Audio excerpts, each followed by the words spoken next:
दोस्तों, इस कहानी की शुरुआत होते ही हम इस कहानी की हीरोइन यान को देखते हैं। तभी एक आंटी आकर उसे अंदर ले जाती है। यान अंदर आते ही दादाजी को बड़े प्यार से हेलो बोलती है। तभी दादाजी उसे अपने पास बुलाते हैं। वो उसे अपने बड़े बेटे से इंट्रोड्यूस करवाते हैं, तो वो उन्हें भी हेलो बोलती है। दादाजी बोलते हैं कि यान के दादाजी मेरे बचपन के दोस्त थे, लेकिन अब उसकी डेथ हो चुकी है। पर मैं इस प्यारी सी बच्ची को ऐसे अकेला नहीं छोड़ सकता, इसलिए अब मैं तुम्हें और बहू को इसका ख्याल रखने के लिए सौंप रहा हूँ। पर देखो, तुम्हारी बीवी का तो कोई ठिकाना ही नहीं है, अभी तक नहीं आई महारानी। तभी वहाँ दादाजी की बहू अपने बेटे शिनचैन के साथ वहाँ आती है। वो तो आते ही यान की बहुत तारीफ करते हैं। तभी शिनचैन बोलता है कि क्या ये आंटी हमारे साथ रहने वाली है? क्या इसका अपना कोई घर नहीं है? मैं इस बेड आंटी के साथ नहीं लेना चाहता। मैं नहीं चाहता कि मम्मी पापा इसे मुझसे ज्यादा प्यार करें। ये सुनने में बात तो दादाजी को बहुत गुस्सा आता है। वो उससे पूछते हैं कि ये सब बोलना तुमने कहाँ से सीखा है? मैंने तो तुम्हें ऐसे संस्कार नहीं दिए। पर शिनचैन तो बस अपनी जिद पर अड़ा हुआ था। तभी वहाँ पर एक आदमी आता है। वही हमारी कहानी के हीरो थे, जिनका नाम मिस्टर निंग था। उन्हें देखते ही यान तो सोच में पड़ जाती है कि यार, हमें मिले हुए कितना टाइम हो गया। वो तो बोलते हैं कि इतनी सुबह सुबह से कौन रो रहा है? वैसे यान, क्या तुम अब मुझे हेलो निंग भी नहीं बोलोगी? पर दादाजी तो बोलते हैं कि ये तुझे तेरे नाम से नहीं अंकल बोलकर बुलाएगी। मिस्टर निंग यान से 6 साल बड़े थे, इसीलिए दादाजी उन्हें ऐसा बोल रहे थे। तभी वो बोलती है कि अंकल आप कैसे हो? पर वो तो बोलते हैं कि तुम तो ऐसे अंकल बोल रही हो जैसे मैं तुमसे 10 साल बड़ा हूँ। वैसे क्या तुम मेरे भैया भाभी के साथ रहने के लिए रेडी हो? तो वो बोलती है कि अंकल, क्या मैं आपके साथ रह सकती हूँ? तभी दादाजी बोलते हैं कि ये पैदाइशी कुंवारा है, इसलिए इसमें बच्चों को पालने की एक ढेले की अकल नहीं है। लेकिन वो बोलती हैं कि मैं कोई छोटी बच्ची थोड़ी हूँ। तभी मिस्टर निंग उसके प्रपोजल को एक्सेप्ट कर लेते हैं, पर वो उससे बोलते हैं कि मैं तुमसे बस एक फेवर चाहता हूँ। भले ही मुझे मिस्टर निंग बोल देना, लेकिन कभी भी मुझे अंकल मत बोलना। पर वो तो बोलती हैं कि दादाजी ने मुझे आपको अंकल बोलने को बोला है। यार, अब वो बोलते तो बोलते क्या, वो बोल देते हैं कि जब कभी दादाजी आए तो अंकल बोल देना। तो वो उनकी बात मान लेती है, लेकिन वो तो बोलते हैं कि मैंने ये तुम्हें पहले भी समझाया था। तभी वो सच में पड़ जाती है कि यार, इनको तो अभी तक पुरानी बातें याद है। वो उसे कार में अपने पास बैठने का बोलते हैं, लेकिन वो तो पीछे वाली सीट पर बैठने लगती है। तो वो भी बोल देते हैं कि आगे बैठो यार, तुम तो मुझे एक ड्राइवर की तरह फील करवा रही हो। वो ना आगे बैठकर सीट बेल्ट लगा रही थी, लेकिन सीट बेल्ट टाइट होने की वजह से वो नहीं लगा पाती। तो वो आकर उसका सीट बेल्ट चेक करते हैं। वो बोलते हैं कि तुम्हें सर्दी हो गई है, पर तुम टेंशन मत लो, मैंने तुम्हारे लिए हीटर ऑन कर दिया है। पर वो तो सोच में पड़ जाती है कि इसका मतलब ये आज भी मेरी केयर करते हैं। वो ना उसे डिनर करवाने के लिए रेस्टोरेंट लेकर आते हैं। वो तो उसे बोल देते हैं कि हम डिनर करने के बाद ही घर जाएंगे। अंदर आते ही एक लड़की उनको अपने साथ डिनर करने के लिए रिक्वेस्ट करती है। यार, हमारे हीरो के तो जलवे हैं भाई। अंदर आते ही अप्सरा का बुलावा आ गया। तभी यान तो सोच में पड़ जाती है कि इनके पीछे तो आज भी बहुत सारी लड़कियां पड़ी है, पर फिर भी ये आज तक सिंगल क्यों है? तभी वो अप्सरा को बोलते हैं कि मेरी लिटिल गर्ल स्ट्रेंजर्स से डरती है, इसलिए मैं तुम्हें ज्वाइन नहीं कर पाऊंगा। मेन्यू देखकर तो वो सोच में पड़ जाती हैं कि यार, इसमें तो सारे आइटम बहुत एक्सपेंसिव है। दोस्तों, मेन्यू देखकर तो मैं भी ऐसे ही रिएक्ट करती हूँ। फिर मैं ना सस्ता भी और सबसे अच्छा भी ऐसा आइटम देखती हूँ। तभी वो बोलते हैं कि तुम्हें जो अच्छा लगे ऑर्डर कर लो। मुझे तुम्हारी पसंद नापसंद तो पता नहीं है, इसलिए तुम्हें जो चाहिए तुम बस मुझसे बोल देना। वैसे अब से तुम्हें मेरे सामने ये गुड गर्ल बनने की कोई जरूरत नहीं है। यार, अब वो तो सोच में पड़ जाती है कि क्या इन्हें मेरा अच्छा बिहेव करना पसंद नहीं आया? पर वो तो बोलते हैं कि मुझे पता है कि तुम बहुत मस्तीखोर हो। तभी वो अप्सरा के दोस्त उससे यान के बारे में पूछते हैं। या तो उनको लग रहा था कि यान मिस्टर निंग की बेटी है, तो वो बोलती है कि ये उनकी रिलेटिव जरूर है, पर डॉटर तो बिल्कुल नहीं है। वो ऐसी बातें कर रही थी तो यान को बहुत ऑकवर्ड फील होता है। तभी मिस्टर निंग गुस्से में उसकी तरफ देखते हैं तो वो चुप हो जाती है। तो अब उनके साथ घर आ जाते हैं। वो उससे बोलते हैं कि यहाँ पर तुम्हें जो रूम पसंद आए तुम वहाँ पर रह सकती हो। पर वो पूछती है कि आप कौन से फ्लोर के रूम पर रहते हो? तो वो 2nd फ्लोर वाला रूम बोलते हैं। वो तो बोलती है कि मैं भी उसी फ्लोर वाले पर रहूंगी। मैं अपने घर पर भी 2nd फ्लोर पर ही रहा करती थी। तभी वो भरे प्यार से उसको गुड गर्ल लव बोलते हैं। उनके जाने के बाद वो बोलती है कि मैं कोई 5 साल की बच्ची थोड़ी हूँ जो मुझे ऐसे ट्रीट कर रहे हो। वो ना अपने रूम को सेट कर रही थी। तभी एक टॉय देखकर उसे एक क्यूट मोमेंट याद आता है। वो रोती हुई बोलती है कि वो झंडू मेरी मम्मी के बारे में उल्टा सीधा बोल रहा था, इसीलिए मैंने उसकी अच्छे से धुलाई कर दी। वो तो चुप होने का नाम ही नहीं ले रही थी। तभी वो बोलते हैं कि तुम अब रोना बंद करो, सब उसकी ही गलती थी, वो यही डिजर्व करता था। तुम बस रात होने दो, मैं उसे तुम्हारे पास लेकर आऊंगा, फिर तुम उसकी अच्छे से खातिरदारी कर देना। पर वो तो उल्टा उन्हें बोलते हैं कि क्या मैं शक्ल से तुम्हें कोई गुंडी लगती हूँ? तभी वो उसे मनाने के लिए एक प्यारा सा टॉय ला कर देते हैं। वो बोलते हैं कि देखो, ये टॉय बिल्कुल तुम्हारी जैसा ही क्यूट है ना? पर वो तो बोलती हैं कि ये मेरी तरह बिल्कुल नहीं है, इसकी आंखें कितनी छोटी हैं, देखो मेरी आंखें कितनी बड़ी हैं। तो वो बोलते हैं कि कुछ भी हो, पर ये तुम्हारी तरह ही क्यूट है। वो टॉय वाले अंकल को पैसे दे रहे थे। तभी वो पीछे से भाग जाती है। तभी वो भी उसके पीछे भागते हैं। दोस्तों, अगर इतनी केयर करने वाला मेरी लाइफ में आ जाए ना, तो मेरी तो लाइफ ही बन जाए। वो तो उनको आते हुए देख फटाक से टॉर्च छुपा देती है। वो उसे एक फोन देकर बोलते हैं कि मैंने ये फोन फोन स्पेशली तुम्हारे लिए लिया है ताकि तुम मुझे कांटेक्ट कर सको। लेकिन वो बोलती हैं कि ये तो बहुत एक्सपेंसिव होगा ना। तो वो बोलते हैं कि ये इतना एक्सपेंसिव भी नहीं है, तुम अब मेरी जिम्मेदारी हो, इसलिए तुम्हारी सेफ्टी का ख्याल रखना मेरी ही ड्यूटी है। तभी वो बोलती हैं कि जब आप ओल्ड हो जाओगे ना तो मैं भी पक्का आपका ऐसे ही ख्याल रखूंगी। पर वो बोलते हैं कि मैं तुमसे इतना बड़ा भी नहीं हूँ। लेकिन वो तो बोलती है कि 6 साल कम थोड़ी होते हैं। वो तो बोलते हैं कि तुम तो भरी जवानी में ही मुझे मारने पर तुली हो। तभी हम मिस्टर निंग और यान के साथ स्कूल आते हैं। वो उसे बोल रहे थे कि मेरी नीस चो तुम्हारी ही क्लास में है, मैंने उसको कॉल करके सब अच्छे से समझा दिया है, वो तुम्हारा बहुत अच्छे से ख्याल रखेगी। तभी स्कूल के टीचर मिस्टर गुआन वहाँ पर आते हैं। मिस्टर निंग उनसे बोलते हैं कि ये मेरी रिलेटिव है, मैं इसे आपके हवाले छोड़ रहा हूँ, आप इसका अच्छे से ख्याल रखना। तो मिस्टर गुआन उसको अपने साथ ले जाते हैं। वहाँ से जाते टाइम ना कुछ लड़के फुटबॉल से खेल रहे थे। तभी बॉल उसे लगने ही वाली थी, लेकिन एक चेंग नाम का लड़का बॉल पकड़ लेता है। चेंग मिस्टर निंग के दोस्त का छोटा भाई है। काम की बात तो ये है कि ये क्लास में पढ़ाई के अलावा सब कुछ करता है। मिस्टर गुआन उसे डांटते हैं कि क्लास के बाहर फुटबॉल मत खेलो, तुम्हारी वजह से किसी को भी चोट लग सकती है। तभी चेंग उससे सॉरी बोलता है। मिस्टर गुआन उसे क्लास में ले जाते हैं। तभी चेंग अपने दोस्तों को उसकी पूरी जन्म कुंडली निकालने को बोलता है। मिस्टर गुआन क्लास में उसे सबसे इंट्रोड्यूस करवाते हैं, उसको चाओ के साथ बैठने को बोलते हैं, तो वो भी वहाँ जाकर बैठ जाती है। तभी चाओ उससे पूछती हैं कि तुमने पापा की जगह अंकल को चूज क्यों किया, क्या तुम्हें उनसे बिल्कुल डर नहीं लगता? लेकिन वो तो बॉल देती हैं कि मुझे तो उनसे बिल्कुल डर नहीं लगता। पर चाओ तो बोलती है कि वो तो इतने ज्यादा डरावने हैं, शायद ही मैंने उनके साथ कभी 1 मिनट से ज्यादा बात की होगी। मुझे नहीं लगा था कि तुम हिटलर अंकल को चूज करोगी। यार वैसे तुम तो बहुत क्यूट हो, अगर तुम हमारे साथ होती तो हम दोनों मिलकर खूब मस्ती करते। तभी क्लास का मॉनिटर शी आकर उसे नोट्स देता है। वो यान को बताती है कि शी हमारी क्लास का टॉपर है, मेरा दिल तो बस इसी के लिए धड़क रहा है। पर वो तो उसे अपना मुंह बंद रखने के लिए बोलता है। लेकिन वो बोलती है कि इसमें बुराई क्या है, मैं तो तुम पर मर मिटने के लिए तैयार हूँ। पर वो तो उसे बिना भाव दिए वहाँ से चला जाता है। तो अब चाओ उससे पूछती हैं कि क्या तुम भी किसी को लाइक करती हो? तभी उसको मिस्टर निंग का ख्याल आता है। वो तो उसे देखकर बोलती है कि तुम जैसे ब्लश कर रही हो ना, जरूर कोई तो है। तभी उसके पास उसके अंकल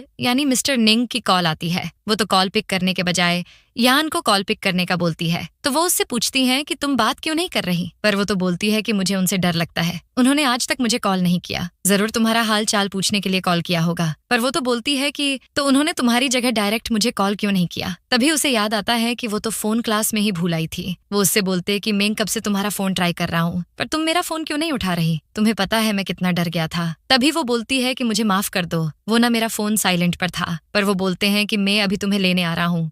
लेकिन वो बोलती हैं कि निंग मैं खुद घर आ जाऊंगी। पर वो बोलते हैं कि छुट्टी होने के बाद मैं तुम्हें आकर पिक कर लूंगा। तभी चाओ पूछती हैं कि तुमने उन्हें नाम से क्यों बुलाया? वह तो तुमसे 6 साल बड़े हैं ना। छोड़ो यार, वैसे मैं खुश हूँ कि वो तुम्हारी इतनी केयर करते हैं। तभी चेंग आकर उसका नाम पूछता है। तो चाओ उससे बोलती है कि तुम्हें इसके नाम से क्या लेना देना है? लेकिन वो तो चाओ को साइड में हटाकर यान से बोलता है कि मैं तुमसे बहुत प्यार करता हूँ, मैं अपनी पूरी लाइफ तुम्हारे साथ स्पेंड करना चाहता हूँ। लेकिन वो तो बोलती है कि तुम मुझसे बस 2 बार मिले हो और तुम मेरे साथ अपनी पूरी लाइफ स्पेंड करना चाहते हो। तो वो भी बोल देता है कि मुझे तुमसे लव एट फर्स्ट साइट हो गया है। पर यान तो उसे मेंटल हॉस्पिटल में जाकर अपना चेकअप करवाने का बोलती है। तभी चाओ उससे शाबाशी देती है कि तुमने उसके साथ बहुत अच्छा किया, वो झंडू तो यही डिजर्व करता है। तो वो बोलती है कि हाँ, मैं तो वैसे भी उसे लाइक नहीं करती। तभी वो अचानक मिस्टर निंग से टकरा जाती है। यार अब वो तो पूछते हैं कि तुम किसे लाइक करती हो? उन्हें अचानक अपने सामने देखकर वो शॉक्ड हो जाती है। तभी चाओ बहाना करके वहाँ से कल्टी मार लेती है। यान तो उसे रोकने का बहुत ट्राई करती है, पर वो नहीं रुकती। वो तो फिर से पूछते हैं कि बताओ किसे लाइक करती हो? यार अब वो बोलती तो बोलती क्या,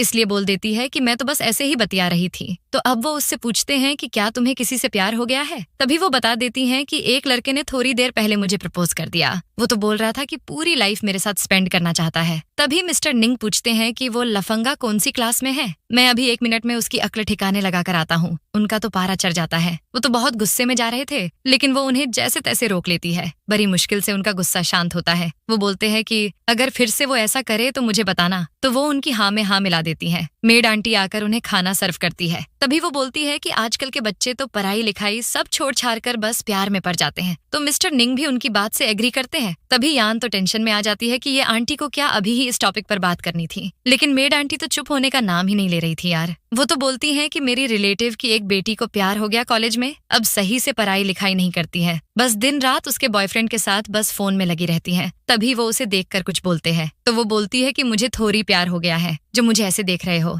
लेकिन वो बोलते हैं कि हमारी यान तो बहुत संस्कारी लड़की है, बहुत मन लगकर पढ़ाई करती है। वैसे आज एक फ्रेंड का बर्थडे है, क्या तुम मेरे साथ चलना वहाँ चाहोगी? अब वो तो सोच में पड़ जाती हैं कि कहीं इनकी गर्लफ्रेंड का तो बर्थडे नहीं है। तभी वो उनके साथ जाने के लिए हाँ कर देती हैं। वो ना जा रहे थे, तभी उनका हाथ टच हो जाता है। यान तो ऐसे बिहेव करती हैं कि जैसे उसे 440 वोल्ट का झटका लग गया हो। वो उसकी तरफ देखते हैं तो वो पीछे हो जाती हैं। अब मिस्टर निंग को भी सेम मेरा जैसा ही फील होता गई। वो उससे बोलते हैं कि तुम तो ऐसे रिएक्ट कर रही हो जैसे तुम्हें कोई शॉक लगा हो। वो बोलती हैं कि वो मैं बस ऐसे ही। लेकिन वो उससे पूछते हैं कि तुम इतना डर क्यों रही हो, क्या मैं इतना डरावना दिखता हूँ? पर वो तो बोलती है आप तो ना लाखों में एक हो। तभी हम उनके साथ बर्थडे पार्टी में आ जाते हैं। वो तो पार्टी में आते ही उससे पूछते हैं कि तुम्हें कुछ खाना है क्या? ये सब सामने बैठी अप्सरा नोटिस कर रही थी। वो उसी बोलते हैं कि जब भूख लगे मुझे बता देना, ओके। तभी उनका फेंक नाम का फ्रेंड वहां आकर बोलता है कि भाई अगर ये लड़की सिंगल है तो मेरी सेटिंग करा दे, क्योंकि मैं ऐसी ही कुंवारी कली की तलाश में हूँ। तभी वो उसे बोलते हैं कि फेंक अपनी जुबान संभाल कर बात कर, ये मेरी रिलेटिव यान है। तो फेंक पूछता है कि अच्छा क्या ये वही रिलेटिव हैं जो साउथ सिटी से आई थी? तभी फेंक खुद को इंट्रोड्यूस करने लगता है, लेकिन मिस्टर निंग तो उसे यान से हाथ तक नहीं मिलाने देते। तो यान बोलती है कि फेंक आप कहाँ से हो? तभी वो उसे डांटते हैं कि इसको फेंक नहीं अंकल बुलाओ। तो छेंग बोलता है कि भाई हम दोनों सेम एज के हैं, तो तुम्हारी रिलेटिव मेरी भी रिलेटिव हुई ना, तो तू इसे मुझे अंकल बोलने का क्यों बोल रहा है? यार मैं जानता हूँ कि तुझे मुझसे जलन हो रही है। तभी अप्सरा उसको डांटती है कि फेंक मेरी बर्थडे पार्टी खराब मत कर। वो यान से बोलती है कि हम पहले भी मिल चुके हैं, क्या मैं तुम्हें याद हूँ? वैसे तुम चाहो तो मेरे बगल में आकर बैठ सकती हो।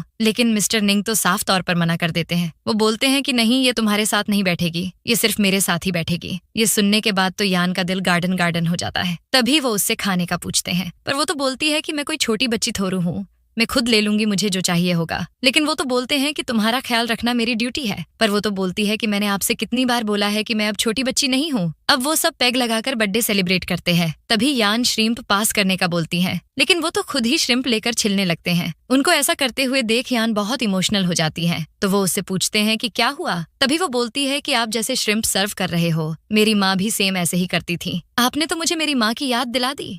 वो अपने हाथों से बड़े प्यार से उसे श्रिम्प खिलाते हैं। वो तो बहुत खुश हो जाती है। तभी फेंक सबको बोलता है कि देखना मेरा निंग भाई आगे चलकर बहुत अच्छा बाप बनेगा। तभी दूसरा दोस्त हंसते हुए बोलता है कि अच्छा बाप नहीं, अच्छा बॉयफ्रेंड बनेगा। अब यान तो सोच में पड़ जाती है कि कहीं मेरे प्रपोज करने से पहले ये किसी लड़की के साथ सेटल ना हो जाए। तभी फेंक का छोटा भाई चेंग वहां पर आता है, लेकिन उसे देखकर तो वो अपना मुंह फेर लेती है। तभी फेंक अपने भाई चेंग से पूछता है कि तू जिस लाल परी की बात कर रहा था, जो तेरी सेम क्लास में है, वो यही है क्या? वो नमूना तो बड़े स्टाइल में हाँ बोलता है। तभी फेंक बोलता है कि निंग, मुझे लगता है कि तुम्हारी रिलेटिव और मेरे भाई की जोड़ी खूब जमेगी। क्या बोलती है पब्लिक? वो तो बोलते हैं कि अगर तुमने भाई ने मेरी रिलेटिव को अब कुछ कहा तो मैं उसका सर फोड़ दूंगा। तभी फेंक अपने भाई से बोलता है कि सुन लिया ना, ये तेरा क्या हाल करेगा, इसीलिए ये लाल परी से दूर ही रहना। तभी वो यान को लेकर वहां से जा रहे थे, लेकिन शू उन्हें रोककर बोलती है कि मुझे तुमसे कुछ इम्पोर्टेंट बात करनी है। तभी यान तो टेंशन में आ जाती है कि कहीं ये अप्सरा निंग को अब प्रपोज ना कर दे, और वही होता है जिसका उसको डर था। अप्सरा मिस्टर निंग को प्रपोज कर देती है। वो बोलती है कि क्या तुम मेरे बॉयफ्रेंड बनोगे? वो तो फटाक से मना कर देते हैं। वो तो बोलती है कि तुम एक बार ट्राई तो करके देखो, मैं तुम्हें शादी करने के लिए कभी फोर्स भी नहीं करूंगी। वो बोलते हैं कि शायद तुमने आज कुछ ज्यादा ही पी ली है। पर वो बोलती है कि नहीं, मैं सच में तुम्हें बहुत लाइक करती हूँ, अगर तुम बोलो तो मैं तुम्हारे साथ नाइट स्पेंड करने के लिए भी रेडी हूँ। यार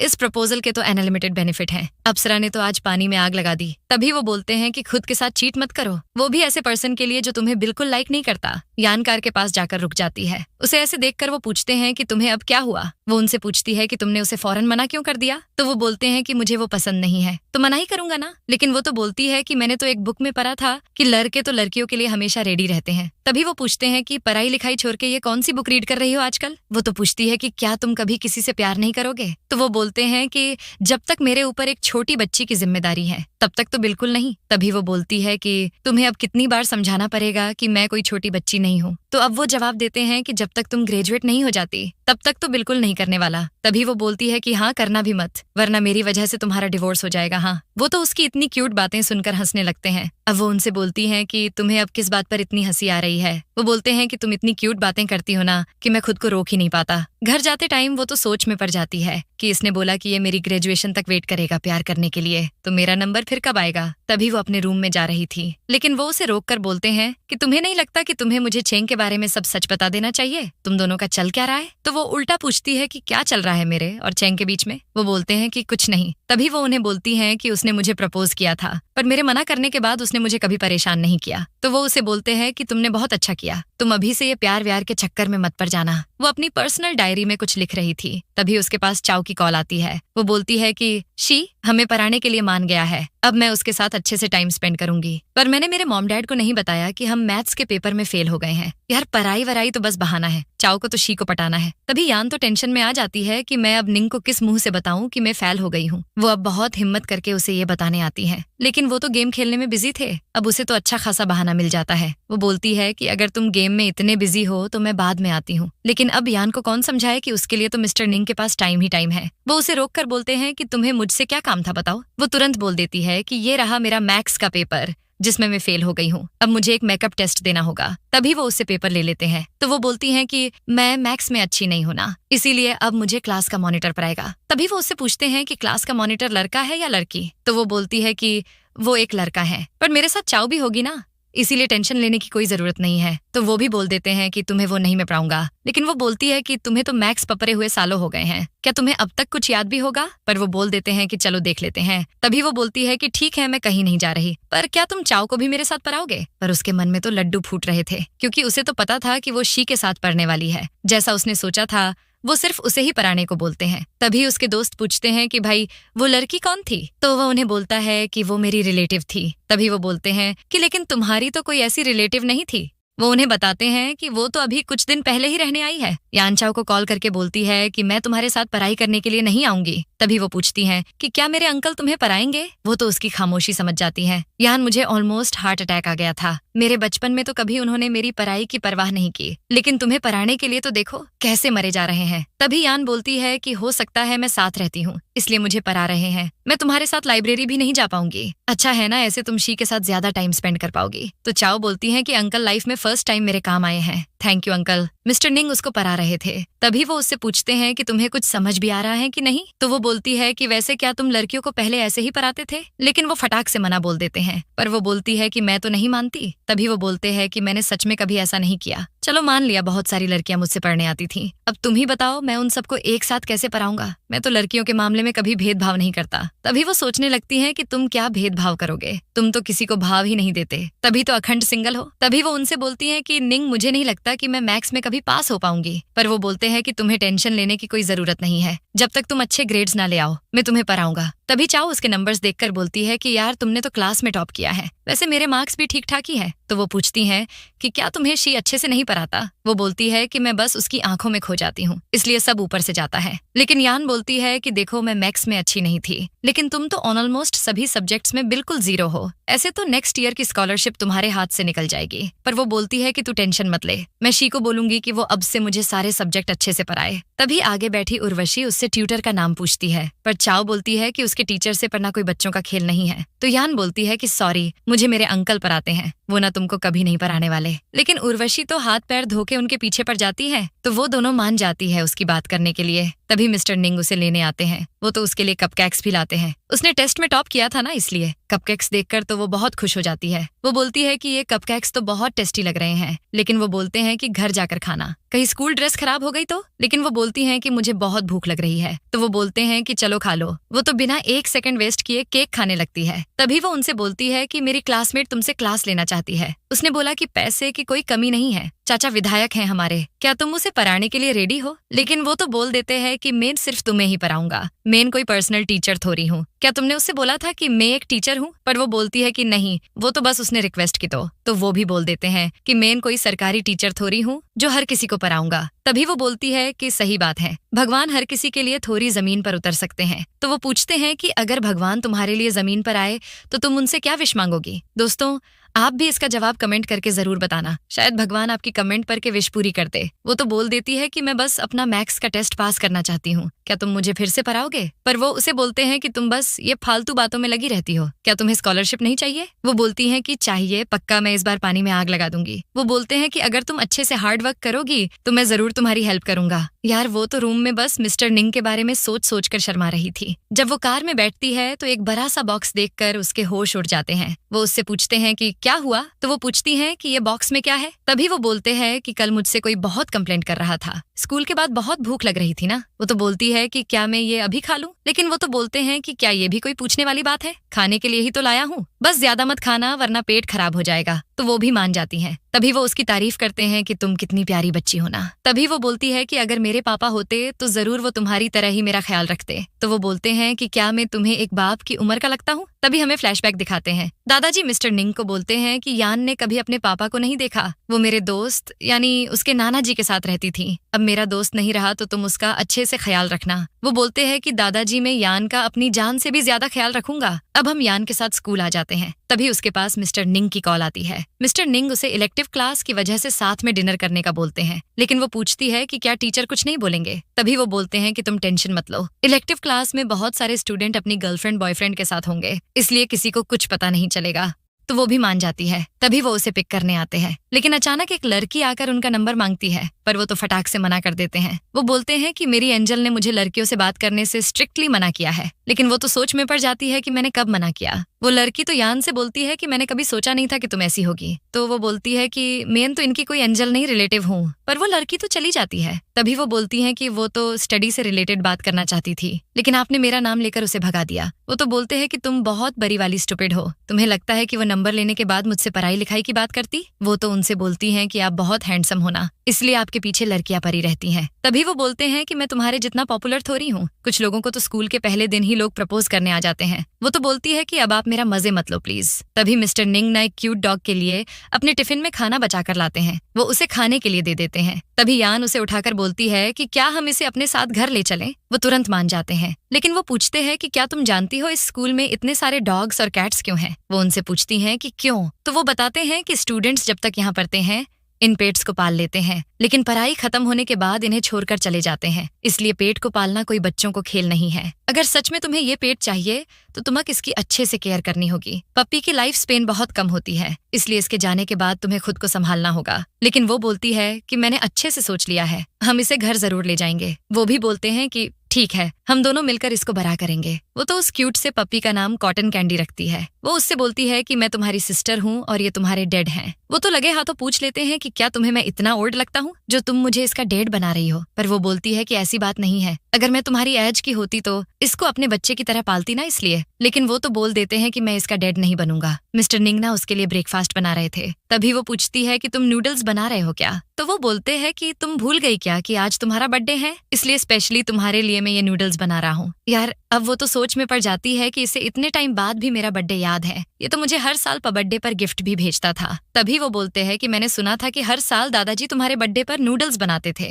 लेकिन इस बार मैं बना रहा हूँ। तभी वो उनको थैंक्स बोलती हैं, पर वो बोलते हैं कि हर बार थैंक्स बोलना जरूरी है क्या। पेट भर के नूडल्स खाओ, इसके बाद मैं तुम्हें अम्यूजमेंट पार्क लेकर जाऊंगा। अब वो तो बहुत खुश हो जाती हैं। वो तो ये भी बोलते हैं कि मैंने सुना था कि हर साल तुम्हारी मम्मी अम्यूजमेंट पार्क ले जाने का बोलती थी, लेकिन उनके वर्कलोड की वजह से वो भूल जाती थी। उनकी डेथ की वजह से वो तुम्हें कभी वहां नहीं ले जा पाई, पर आज मैं तुम्हें वहां लेकर जाऊंगा। वो अपना गिफ्ट देख रही थी। तभी उसके पास चाओ की कॉल आती है। वो उसे एक फोटो भेजकर पूछती है कि तुम्हें क्या लगता है कि अंकल के माइंड में तुम्हारे लिए क्या खिचड़ी पक रही है। लेकिन वो तो बोलती है कि ऐसा कुछ नहीं है यार, वो तो मुझे एक छोटी बच्ची की तरह ट्रीट करते हैं। वो तो बोलती है कि हाँ तुम सही बोल रही हो, लेकिन अगर तुम्हें अंकल जैसा बॉयफ्रेंड चाहिए तो इसका मतलब तुम्हारा टेस्ट बहुत हाई लेवल का हो गया है। बात करने के बाद वो डायरी में अपने दिल का हाल लिखती है। वो ना मिस्टर निंग के साथ उनके ऑफिस जा रही थी। तभी वो एक मैसेज रीड करके बहुत हंसती है। उसे ऐसे हंसता हुआ देखकर वो मैसेज देखने लगते हैं। वो किंग को देखकर एक्साइटेड होकर पूछती हैं कि क्या किंग अभी तुम्हारी कंपनी में है। तो वो हाँ बोलते हैं। दोस्तों किंग एक पॉपुलर स्टार है और यान तो उसकी बहुत बड़ी वाली फैन है। वो तो ये सुनकर बहुत खुश हो जाती है। वो उनसे पूछती हैं कि क्या मुझे उससे मिलने का एक चांस मिलेगा। तभी वो पूछते हैं कि क्या तुम उसे लाइक करती हो। वो तो बोलती है बहुत ज्यादा लाइक करती हूँ। वो तो इतना हैंडसम दिखता है कि मैं अब क्या बताऊं। तभी वो उसे घूर कर देखते हैं तो वो चुप हो जाती है। वो पूछती हैं कि वैसे हम किस फ्लोर पे जा रहे हैं। तो वो 5th फ्लोर बोलते हैं। तभी वो जाने लगते हैं, लेकिन वो उनसे टकरा जाती है। वो तो उससे पूछते हैं कि हम दोनों में से ज्यादा हैंडसम कौन है। तो वो बोलती है कि आप हैंडसम हो,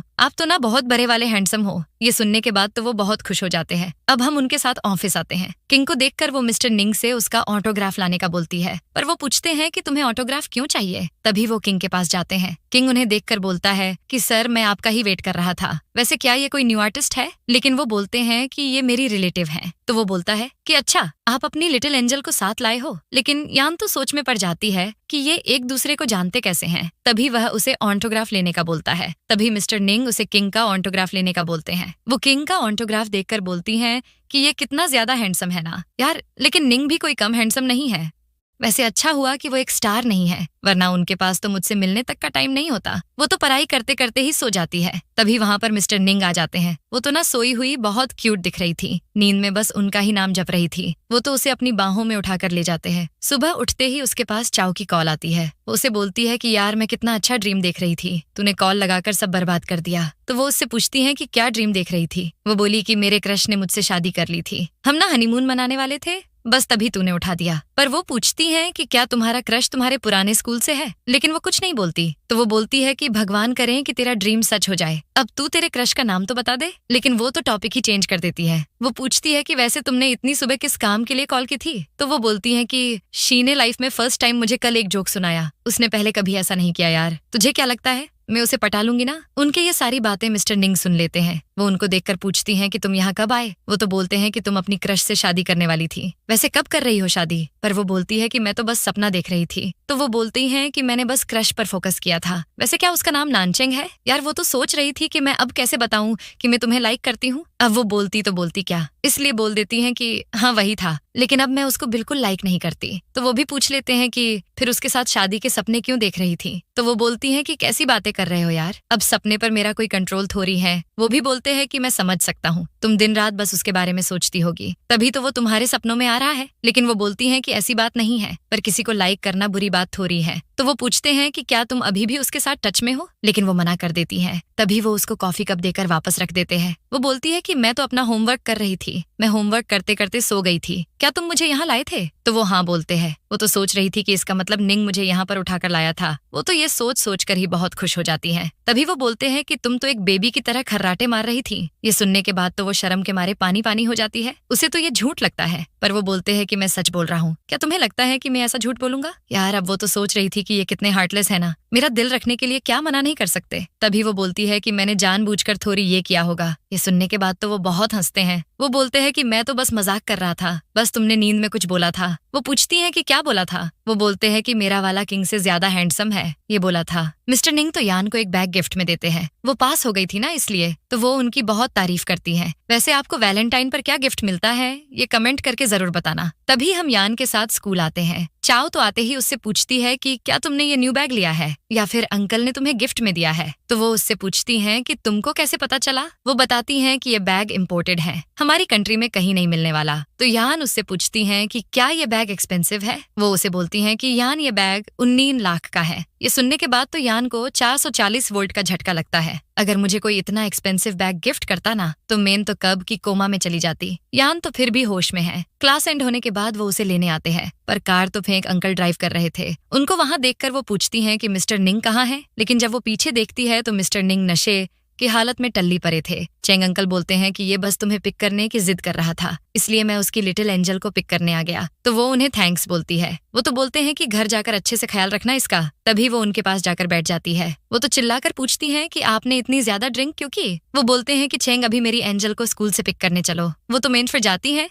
कि मैं तो यही हूँ, इन्हें दिख नहीं रही क्या। वो तो उन्हें स्ट्रेट बैठने का बोलती है, लेकिन वो तो उसके कंधे पर बड़े प्यार से सर रखते हैं। वो उन्हें आंखें बंद करके सोने का बोलती है। अब हम उन्हें घर लेकर आते हैं। वो उन्हें अंदर ले जा रहे थे, लेकिन वो तो बस यान का पूछ रहे थे। चेंग अंकल बोलते हैं कि भाई मैं तेरी एंजल को ले आया हूँ। यान भी उनकी हाँ में हाँ मिलाती है। वो फेंक अंकल से पूछती हैं कि इन्होंने इतनी क्यों पी। वो बोलते हैं कि मुझे लगता है कि भाई को प्यार हो गया है। मेड आंटी उन्हें ऐसी हालत में देखकर सूप लेने जाती है। फेंक अंकल जाने से पहले बोलते हैं कि इसे कोई प्यार व्यार नहीं हुआ है, बस इसका मूड आज खराब था। इसके होश में आने के बाद इससे ज्यादा सवाल जवाब मत करना। वो उन्हें पानी पिलाकर बोलती है कि मैं हमेशा आपके साथ रहूंगी, क्या आप मेरी शादी की उम्र होने तक का वेट करोगे। तो वो बड़े प्यार से हाँ बोलते हैं। तभी वो पूछती हैं कि जब मैं बड़ी हो जाऊंगी तो क्या तुम मुझसे शादी करोगे। वो तो बोलते हैं कि मैं तुमको बहुत लाइक करता हूँ। ये सुनने के बाद तो वो बहुत खुश हो जाती है। तभी मेड आंटी सूप लेकर आती है, लेकिन वो सूप पीने से मना कर देते हैं। तो मेड आंटी एक बार यान को ट्राई करने के बोलती हैं, तो वो पिलाने का ट्राई करती है। वो तो तुरंत मान जाते हैं। बस इतना ही नहीं, वो तो उसे सूप पिलाने का भी बोलते हैं। तभी मेड आंटी बोलती है कि ये आपकी बात कभी अनसुनी नहीं कर सकते। वो खुश होकर बड़े प्यार से उन्हें सूप पिलाती है। अब यान को तो नींद ही नहीं आ रही थी, क्योंकि वो तो सोच रही थी कि कहीं मिस्टर निंग को सुबह उठने के बाद रात की सारी बातें याद ना आ जाए। अगर उन्हें सब कुछ याद आ गया तो यान नीचे आ रही थी, लेकिन मिस्टर निंग को देखते ही वापस जाने लगती है। तभी वो बोलते हैं कि रुको, मुझे तुमसे कुछ जरूरी बात करनी है। पर वो बोलती है कि कल रात तुमने बहुत ज्यादा ड्रिंक कर ली थी। मेरी बात का मतलब वो बिल्कुल नहीं था जो तुम समझ रहे हो। हमारी यान तो बिना पूछे ही सारी डिटेल दे देगी लगता है। वो उसके क्लोज जाकर पूछते हैं कि तो फिर तुम इतनी नर्वस क्यों हो रही हो? लेकिन वो बोलती है कि नहीं, मैं कहाँ नर्वस हो रही। तो वो पूछते हैं कि तुम्हारी आंखों के नीचे इतने डार्क सर्कल्स क्यों हो गए हैं? तुमने कल रात ठीक से रेस्ट नहीं किया था क्या? लेकिन वो बोलती है कि मैंने आज थोड़ा डिफरेंट वाला मेकअप किया है ना। तभी मेड आंटी मिस्टर निंग को बोलती है कि कल तो आपने बहुत ज्यादा ड्रिंक कर ली थी, अब आप कैसा फील कर रहे हो? तो वो बोलते हैं कि कल रात सूप पीने के बाद से मैं अच्छा फील कर रहा हूँ। लेकिन यान तो टेंशन में आ जाती है कि निंग को सूप वाली बात कैसे याद है। तभी मेड आंटी उनसे बोलती है कि वो सूप आपके लिए स्पेशली यान मेम ने बनाया था। तो अब यान पूछ लेती है कि कल रात जो कुछ भी हुआ था तुम्हें वो सब याद है क्या? पर वो तो बोलते हैं कि हाँ, मुझे कुछ कुछ याद है। वैसे तुम ये सब क्यों पूछ रही हो? मिस्टर निंग यान को स्कूल ड्रॉप करते हैं। वो उनको बाय निंग बोलकर जाने लगती है। लेकिन तभी वो बोलते हैं कि तुमने आज मुझे अंकल नहीं बोला, क्या तुम अब मुझे डायरेक्टली मेरे नाम से बुलाना चाहती हो? तो वो बोलती है कि वैसे तुम्हारा नाम इतना बुरा भी नहीं है। वो तो बोलते हैं कि ठीक है लिटिल एंजल, तुम्हें जो ठीक लगे तुम मुझे वैसे बुला सकती हो। अब हम यान के साथ क्लास में जाते हैं। तभी चाओ से बोलती है कि यान तुम जानती हो यार, वो लफंगा चेंग हमारी क्लास ज्वाइन कर रहा है। पता नहीं वो लफंगा अब क्या चाहता है। तभी क्लास में चेंग की एंट्री होती है। चेंग का फ्रेंड तो बोलता है कि भाई यान बहुत क्यूट लगती है यार, तुझे उसे पटा लेना चाहिए। चेंग यान की टेबल पर कोल्ड ड्रिंक्स रख रहा था। तभी यान उससे पूछती है कि 2 दिन से मेरी टेबल पर ये कोल्ड ड्रिंक्स क्यों रख रहे हो? क्या तुम भूल गए जो मिस्टर निंग ने उस दिन तुम्हें बर्थडे पार्टी में कहा था? चलो मैं फिर से बता देती हूँ। उन्होंने बोला था कि अगर तुम मेरे जरा भी करीब आए तो वो तुम्हारा सर फोड़ देंगे। लेकिन वो तो बोलता है कि वो अंकल से मुझे कोई फर्क नहीं पड़ता। तभी वो बोलती है कि तुम मुझे जरा भी अच्छे नहीं लगते, इसलिए अच्छा यही होगा कि तुम मुझसे दूर रहो। अब इतनी अखंड बेइज्जती भला कौन सह सकता है? इसलिए छेंग भी वहाँ से कल्टी मार लेता है। तभी उसके फ्रेंड को एक खतरनाक आइडिया आता है। वो देवमानुष बोलता है कि हम यान को परेशान करेंगे, छेड़ेंगे, तभी तू आकर उसको एक हीरो की तरह आकर बचा लेना। फिर देखना तू कैसे तेरे आगे पीछे दुम हिलाते फिरेगी। यान चाओ के साथ चुपके से स्कूल की बैक साइड से फूल लेने जा रही थी। वो चाओ से बोलती है कि तू टेंशन मत ले, हम फूल लेकर बिना 1 सेकंड वेस्ट किए यहाँ से भाग जाएंगे। तभी कुछ गुंडे आकर उनको छेड़ने लगते हैं। वो तो बोलती है कि अगर मिस्टर निंग को पता चल गया ना कि तुम हमें परेशान कर रहे हो तो वो तुम्हारी 12 बजा देंगे। लेकिन गुंडों को कोई फर्क नहीं पड़ता, वो उनको छेड़ना कंटिन्यू करते हैं। तभी चाओ बोलती है कि तुम कैसे घटिया आदमी हो जो हम मासूम लड़कियों को परेशान कर रहे हो। वो गुंडे लोग आपस में बात कर रहे थे कि वो लड़का इसे बचाने अभी तक क्यों नहीं आया। तभी एक गुंडा आकर बोलता है कि हमें ये ड्रामा को रियल बनाना चाहिए, ये दोनों कितनी मस्त लग रही हैं। वो दोनों तो वहाँ से भाग जाती हैं, लेकिन वो उनको वापस पकड़ लेते हैं। वो गुंडा चाओ को बस टच करने वाला था। तभी मिस्टर निंग एक मुक्का मारकर उसका मुंह तोड़ देते हैं। वो बोलते हैं कि यान तुम डरो मत, मैं इन लोगों को छोड़ूंगा नहीं। वो एक पंच और लात मारकर तीनों को ढेर कर देते हैं। वो उस मोटे वाले गुंडे की तबीयत से धुलाई करते हैं। तभी वो बोलता है कि मुझे मत मारो, मैंने ये सब छेंग के कहने पर किया है। उसने हमें इन दोनों को छेड़ने का बोला था, पर पता नहीं वो इनको बचाने क्यों नहीं आया। लेकिन वो तो रुकने का नाम ही नहीं ले रहे थे, बस उसे मारे जा रहे थे। तभी यान उनका हाथ पकड़कर बोलती हैं कि इसके मुंह से बहुत ब्लड निकल रहा है, प्लीज इसे छोड़ दो, वरना ऐसे तो ये मर जाएगा। मिस्टर निंग यान की बात मानकर उसे छोड़ देते हैं। फिर वो तीनों तो दुम दबाकर वहाँ से भाग जाते हैं। वो यान से पूछते हैं कि तुम ठीक तो हो ना? तो वो हाँ बोलती है। वो तो उनको टाइटली हक कर लेती है। वो उसे अपनी बाहों में उठाकर घर ले जाते हैं। यान तो सोच में पड़ जाती है कि क्या मैं निंग के लिए इतनी स्पेशल हूँ जो मेरे लिए उसने उन गुंडों को इतना मारा। वो तो बोलती है कि तुम्हें कितनी चोट लगी है, पर वो तो बोलते हैं कि ये तो बस एक नॉर्मल सा स्क्रैच है, मैं बिल्कुल ठीक हूँ। वो उसको स्कूल ड्रॉप करके आते हैं। वो तो उससे बोल देते हैं कि तुम्हें उस चेंग से डरने की कोई जरूरत नहीं है, मैंने उसका मैटर क्लियर कर दिया है, अब वो तुम्हें कभी भी तंग नहीं करेगा। यान के आते ही चाओ बोलती है कि तुम्हें कुछ पता भी है, कल अंकल ने छेंग के घर जाकर उसको बहुत मारा। डॉक्टर ने तो अब उसे 1 महीने के लिए कंप्लीट बेड रेस्ट का बोला है। यार मुझे लगता है कि अंकल के दिल में तुम्हारे लिए फीलिंग्स हैं। आई थिंक वो तुम्हें लाइक करते हैं। यार वो तो सोच रही थी कि भगवान करे कि ऐसा ही हो। मिस्टर निंग ना यान को पिक करने आते हैं, पर वो उससे पूछते हैं कि क्या हुआ, तुम इतनी सैड क्यों लग रही हो? वो बोलती है कि ये सब मेरी ही गलती है, आपने मेरी वजह से छेंग को इतना मारा, जरूर तुम्हें छेंग ने भी मारा होगा, मुझे अब बहुत बैड फील हो रहा है। पर वो बोलते हैं कि तुम इस घाव के लिए खुद को ब्लेम मत करो, ये तो ग्रैंडपा ने मुझे गुस्से में मारा था, उसकी वजह से हुआ है। तभी यान मिस्टर निंग से पूछती है कि क्या कल तुम्हें कोई इंपॉर्टेंट वर्क है? तो वो बोलते हैं कि कल कंपनी की इंपॉर्टेंट मीटिंग है, क्यों तुम्हें कुछ काम था क्या? वो बोलती है कि नहीं कुछ नहीं। वो जाने लगती है, तभी वो उसका हाथ पकड़ लेते हैं। वो बोलती है कि कल स्कूल में फेल्ड पार्टी है, मैं चाहती हूँ कि तुम वहाँ आओ। लेकिन वो बोलते हैं कि मैं तो तुम्हारे लिए हमेशा फ्री हूँ, मैं जरूर आऊंगा, शायद तुम भूल गई हो कि मैं कंपनी का CEO हूँ। यान ने तो स्कर्ट पहनी थी पार्टी के लिए। उसके वो बोलते हैं कि यान ये स्कर्ट बहुत छोटी है, तुम्हें पहनने के लिए यही मिली थी क्या? पर वो बोलती है कि फालतू में ही छोटी है, चलो प्लीज मेरी कुछ अच्छी सी फोटो क्लिक करो। वो उसकी बहुत सारी फोटोज क्लिक करते हैं। परफॉर्मेंस के बाद जब यान फोटोज देखती है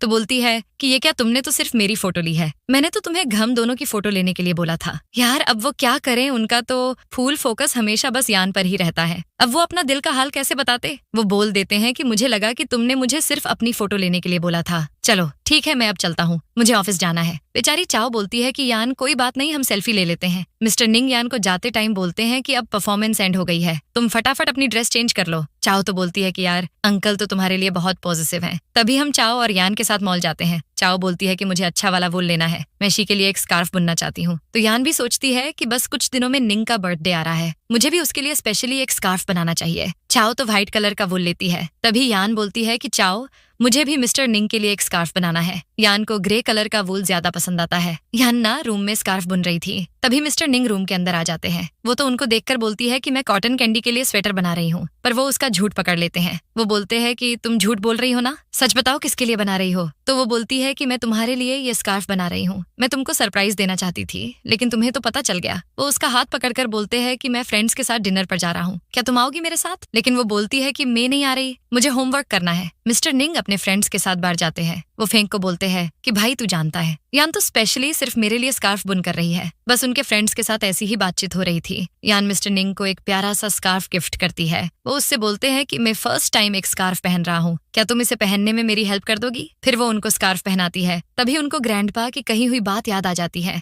वो ग्रैंडपा को बोल रहे थे कि मैं यान को बहुत लाइक करता हूँ और उससे शादी करना चाहता हूँ, लेकिन ग्रैंडपा को तो बहुत गुस्सा आ जाता है। वो बोलते हैं कि नालायक, तुम्हें शर्म आनी चाहिए, वो तुमसे बहुत छोटी है, वो तो उनको मारते भी बहुत हैं, जिसकी वजह से मिस्टर निंग का ना खून निकलने लग जाता है। तभी ग्रैंडपा बोलते हैं कि मैंने डिसीजन ले लिया है कि मैं यान को तुम्हारे घर से वापस ले आऊंगा, इसके बाद किन फैमिली की एल्डर डॉटर से तुम्हारी शादी करवाऊंगा। वैसे भी वो लड़की तुम्हारी एज की ही है। वो ना बात संभालने के लिए ग्रैंडपा के सामने एक्टिंग करने लगते हैं। वो बोलते हैं कि ग्रैंडपा मैं तो आपसे मजाक कर रहा था, यान को अपना कहने वाला कोई नहीं है, बस इसीलिए मैं उसका इतना ख्याल रखता हूँ, इसके अलावा मेरे दिल में उसके लिए कोई फीलिंग नहीं है। तभी यान उनसे पूछती है कि तुम्हें स्कार्फ कैसा लगा। वो तो बोलते हैं कि मुझे ये स्कार्फ बहुत अच्छा लगा। वो तो ना बहुत ज्यादा खुश होते हैं उस स्कार्फ को देखकर। वो अपने फ्रेंड्स के सामने यान की बहुत तारीफ करते हैं स्कार्फ के लिए। चाओ तो यान की फीलिंग्स समझ जाती हैं। वो यान को कॉल पर बोलती है कि तुम अंकल को लाइक करती हो ना। तो वो रिक्वेस्ट करती है कि प्लीज ये बात किसी को मत बताना। तभी चाओ बोलती है कि तुझे कुछ पता भी है, किन फैमिली की एल्डेस्ट डॉटर यहाँ वापस आ रही है। मेरे ग्रैंडपा चाहते हैं कि उस चुड़ैल की शादी मिस्टर निंग से हो जाए। यान को तो ये सुनकर बिल्कुल भी अच्छा नहीं लगता। मिस्टर निंग यान को स्नैक्स देते हैं, पर वो नोटिस कर लेते हैं कि कुछ गड़बड़ है। तभी वो उससे पूछते हैं कि क्या हुआ है मेरी लिटिल एंजल को,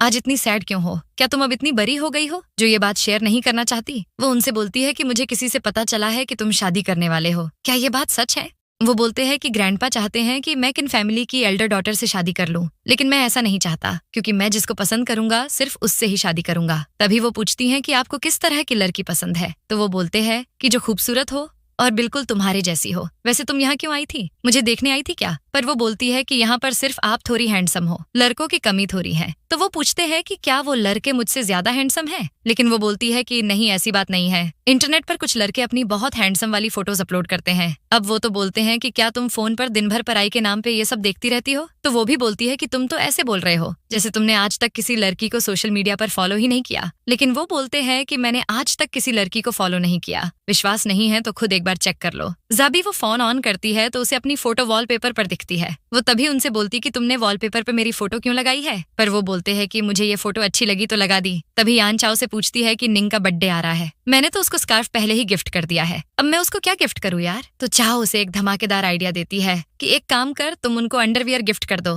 तभी यान बोलती है कि पागल हो गई हैं क्या, मुझे ऐसा गिफ्ट देने को बोल रही है। तभी वे बोलती हैं कि एक काम कर, तू ना उनको एक बेल्ट गिफ्ट कर दे। ये गिफ्ट वाला आइडिया तो यान को बहुत पसंद आता है। तभी किन आकर चाओ से मिलती है। दोस्तों ये किन वही है जिससे ग्रैंडपा मिस्टर निंग की शादी करवाना चाहते हैं। वो उससे बोलती है कि तुम बहुत छोटी थी जब हम मिले थे, इसलिए शायद तुम मुझे भूल गई होगी। सॉरी, मैं अपने बारे में बताना ही भूल गई, मैं किन फैमिली की एल्डर डॉटर किन हूँ। तभी वो यान को नोटिस करती हैं। वो चाओ से पूछती हैं कि ये लड़की कौन है। चाओ, क्या ये वही लड़की है जिसको तुम्हारी फैमिली ने अडॉप्ट किया था। तभी चाओ वहाँ से जाने के लिए एक सॉलिड बहाना बनाती है। वो उससे बोलती है कि मुझे कुछ इंपॉर्टेंट वर्क याद आ गया है, मैं आपसे जल्द ही मिलूंगी। लेकिन तभी चाओ को मिस्टर निंग की कॉल आती है। चाओ उनसे बोलती है कि अंकल, किन आंटी आपसे बात करना चाहती है। किन उसको कॉल पर हेलो बोलती है, लेकिन वो बोलते हैं कि तुम कौन हो, मैं तुम्हें नहीं जानता। अब किन तो टेंशन में आ जाती है। तभी यान उनसे मोबाइल लेकर बोलती है कि हम दोनों मजे में हैं। अब चाओ किन से बोलती है कि सॉरी, मुझे नहीं पता था कि अंकल को तुम याद नहीं हो। तो वो बोलती है कि कोई बात नहीं, वैसे भी हमें मिले बहुत टाइम हो चुका है, मैं उनसे बहुत जल्द मिलने जाऊंगी, फिर देखना मिस्टर निंग को सब याद आ जाएगा। तभी चाओ यान से बोलती है कि मुझे लगता है कि किन्ना तुमसे जेलस हो रही है, क्योंकि तुम जानती हो ना अंकल और तुम्हारे बहुत चर्चे चल रहे हैं कि तुम दोनों का अफेयर चल रहा है, क्योंकि अंकल ने तो आज तक किसी लड़की को इतना इंपॉर्टेंस नहीं दिया जितनी तुमको देते हैं। वो तो ये भी बोलती है कि मुझे तो वो चुड़ैल बिल्कुल भी पसंद नहीं आई, मैं नहीं चाहती कि अंकल उससे शादी करें। तभी यान चाओ से पूछती है कि तू सच बताना, क्या वो किन मुझसे ज्यादा सुंदर है? लेकिन वो बोलती है कि बिल्कुल भी नहीं, मेरी जान उस किन से बहुत ज्यादा सुंदर है। यान मिस्टर निंग के साथ न्यू ईयर पार्टी के लिए ग्रैंडपा के पास जाते हैं। चाओ भी वहाँ पर होती है। मिस्टर निंग तो यान का बहुत ख्याल रखते हैं, वो उसे बादाम छिलकर करके देते हैं। तभी शिनचैन आकर जिद करता है कि मुझे भी बादाम चाहिए, लेकिन वो उसे बोलते हैं कि तुम खुद छिलकर खा लो। बस इतने में ही वो जोर जोर से रोने लग जाता है। वो तो जिद करता है कि अंकल मुझे यही वाले चाहिए। तभी उसकी माँ यानी निंग की भाभी बोलती हैं कि मैं तुम्हें बादाम छिलकर दे देती हूँ। वैसे निंग यान कोई छोटी बच्ची नहीं है जो तुम उसका इतना ख्याल रख रहे हो, लेकिन वो तो बोलते हैं कि आपको इससे इतनी प्रॉब्लम क्यों हो रही है। तभी चाओ यान को कहीं घुमाने ले जाने का बोलती हैं, पर मिस्टर निंग उनको रोककर बोलते हैं कि मेरे पास तुम दोनों के लिए कुछ है। वो दोनों तो बहुत खुश हो जाती है। जैसे ही वो उन दोनों को गिफ्ट देने वाले थे, तभी शिनचैन बीच में उचकता है कि अंकल मुझे पहले ये वाला गिफ्ट चाहिए। इसके बाद होना क्या था, वो फिर से रोने लगता है। वो तो उन दोनों को गिफ्ट दे देते हैं। हमारा रोतलू शिनचैन बस रोते ही रह जाता है। चाओ तो उससे बोलती है कि यान अंकल ने मुझे फर्स्ट टाइम न्यू ईयर पर कोई गिफ्ट दिया है, वो भी सिर्फ तुम्हारी वजह से, क्योंकि अंकल ने कभी भी न्यू ईयर पर किसी को गिफ्ट नहीं दिया ना। लेकिन इस न्यू ईयर पर तुम यहाँ थी, इसलिए सबको गिफ्ट मिला। वो तो बहुत ज्यादा खुश थी। सुबह चाओ बोलती है कि यान जल्दी से उठो, वो चुड़ैल अंकल से मिलने आई हैं। मुझे तो डर लग रहा है कि कहीं वो दोनों छठ मंगनी पट ब्याह ना कर ले। वो तो उठकर बोलती है कि तुम ऐसी बातें क्यों कर रही हो यार, मुझे तो अब बहुत टेंशन हो रही है।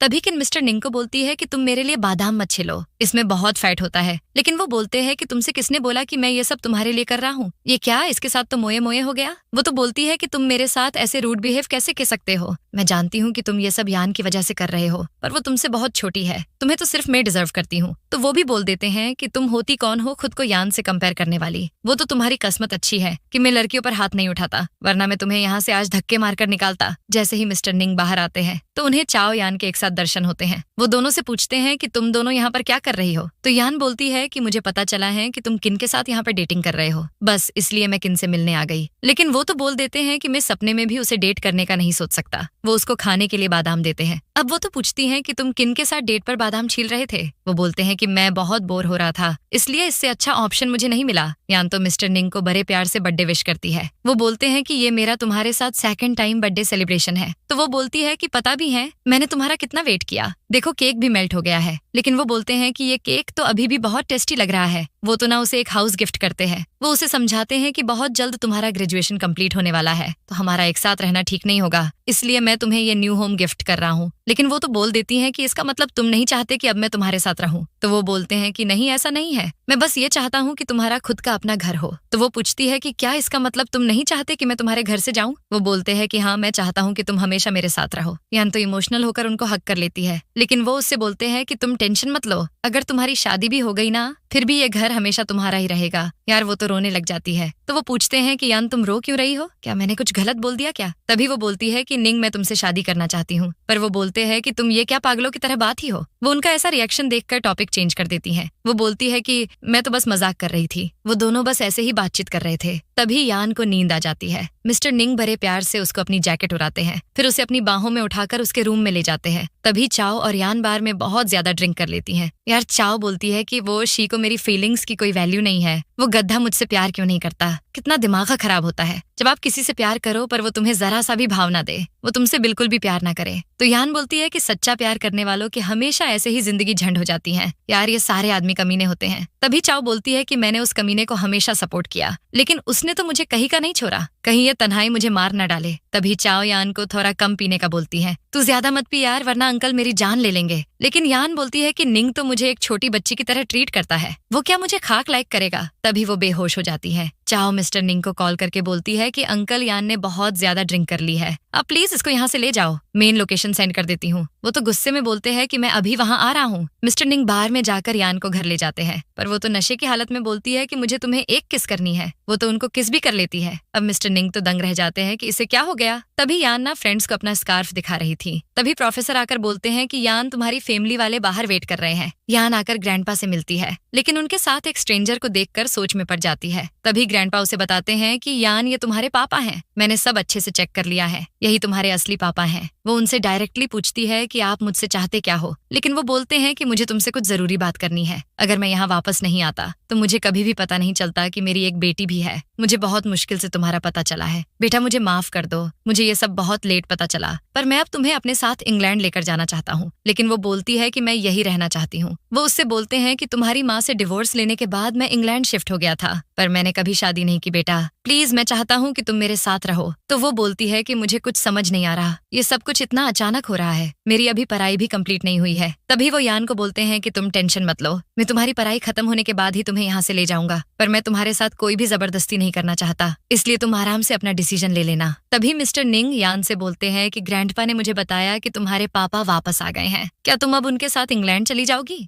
तो वो पूछती हैं कि अगर मैं इंग्लैंड जाना चाहूँ तो क्या तुम मुझे जाने दोगे? पर वो तो बोलते हैं कि तुम जहाँ जाना चाहो वहाँ जा सकती हो, लेकिन मुझे सिर्फ ये पता करना है कि तुम्हारे पापा असली हैं या नहीं। यान कल तुम्हारा बर्थडे है, लेकिन मैं नहीं आ पाऊंगा क्योंकि मुझे कुछ इंपॉर्टेंट वर्क है। तो वो बोलती है कि कोई बात नहीं, वैसे भी मैं अपना बर्थडे सिंपली सेलिब्रेट करना चाहती हूँ। तभी चाओ बोलती है कि अंकल इतने बिजी हैं कि तुम्हारे बर्थडे पर भी नहीं आ रहे। यार ये सुनने के बाद तो मुझे बिल्कुल अच्छा नहीं लगा। वैसे तू क्या सच में इंग्लैंड चली जाएगी? तो वो बोलती है कि यार सच बोलूं तो मैं भी नहीं जाना चाहती। चाओ तो उससे रिक्वेस्ट करती है कि तुम कहीं मत जाओ। वो इमोशनल होकर उसे हग कर लेती है। तभी वहाँ पर मिस्टर निंग आ जाते हैं। यान तो उनसे पूछती है कि तुम तो आज बहुत बिजी थे ना, फिर तुम यहाँ कैसे आ गए? तो वो बोलते हैं कि मैं अपना बहुत इंपॉर्टेंट काम छोड़ कर आया हूँ, फेंक मेरा वेट कर रहा है, इसलिए मैं अभी थोड़ी देर में चला जाऊंगा। यान ना छुपकर मिस्टर निंग और फेंक की बातें सुन रही थी। फेंक बोलता है कि भाई तुझे ना यान से प्यार हो गया है, क्योंकि तूने उसके लिए मेरे भाई को बहुत मारा था। तभी वो बोलते हैं कि तेरा भाई उसी मार के लायक था। पर फेंक बोलता है कि भाई अगर तू उससे सच्चा प्यार करता है तो तुझे उसे इस बारे में बता देना चाहिए, कहीं ये ना हो कि तुझसे पहले उसे कोई और प्रपोज कर दे। पर वो बोलते हैं कि भाई मैं उसे एक छोटी बच्ची समझता हूँ। ये सुनकर तो यान के दिल के हजारों टुकड़े हो जाते हैं। वो तुरंत वहाँ से चली जाती है, पर दोस्त तो अपने दोस्त के दिल का हाल समझ ही लेते हैं। फेंक बोलता है कि भाई तू झूठ मत बोल, मुझे पता है कि तू उससे बहुत प्यार करता है। तभी मिस्टर निंग यान को एक प्यारा सा पेंडेंट गिफ्ट करते हैं। वो उन्हें दिल से थैंक यू बोलती है। वो उनसे लास्ट टाइम पूछती हैं कि क्या तुम सच में चाहते हो